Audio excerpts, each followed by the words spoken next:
morning guys. Yan, maaga na. Ngayon lang ako nakapag-vlog kasi lobat. Sobrang lobat yung cellphone ko kahit ngayon lobat, pero kailangan natin mag-vlog. Yan, today it's September 1. Yan, Pasko na guys. Merry Christmas to all. Yan, nagluluto na ako.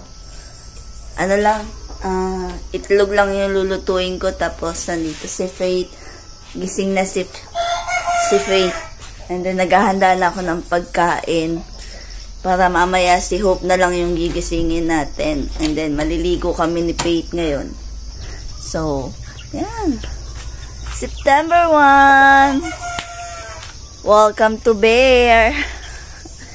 And yan.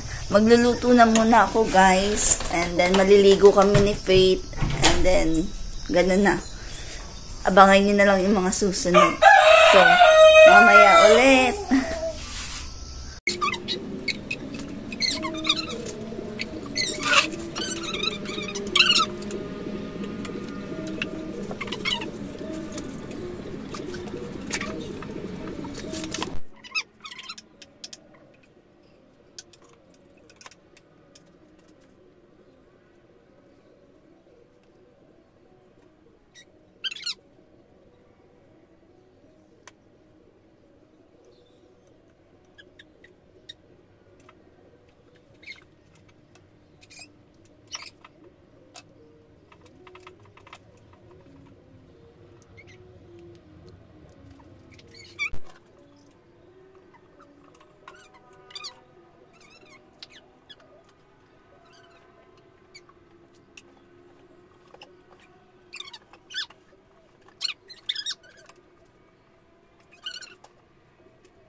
Yan guys, 6:45 na. Paalis na kami ng bahay. Si Hope naglalakad na, naguuna na. No daw? So yan, palabas na kami. Si Faith, ida-drop ko lang sa papa niya kasi wala namang duty ngayon guys sa Aya. So hindi siya masyadong busy. Kasi para ako guys, mag-grocery ako. So, si Faith may iwan sa papa niya. So, yeah. Ang aga pa, guys. Ano? So, yeah.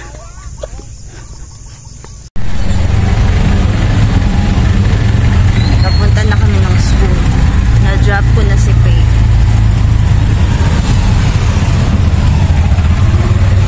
Yan.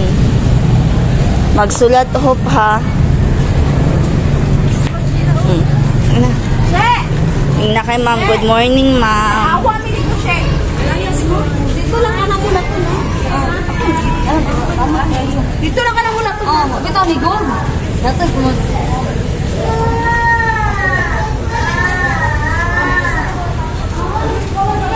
Labas na kami ng school. Bawal na kaming magtambay sa school. Hindi ko alam kung saan ako pupunta. Mag-uukay na lang siguro ako. Pinalabas na talaga kami ng school ngayon guys. Bawal na kami magtambay doon. So naiwan na si Hope sa school. So mag-uukay na lang ako guys. Sinusundo na.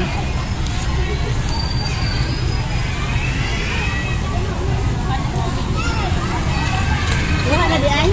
Sundo na.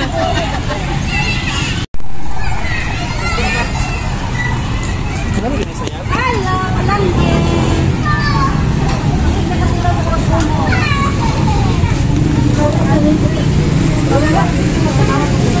Ayan yung tubig. Ako yung tubig yung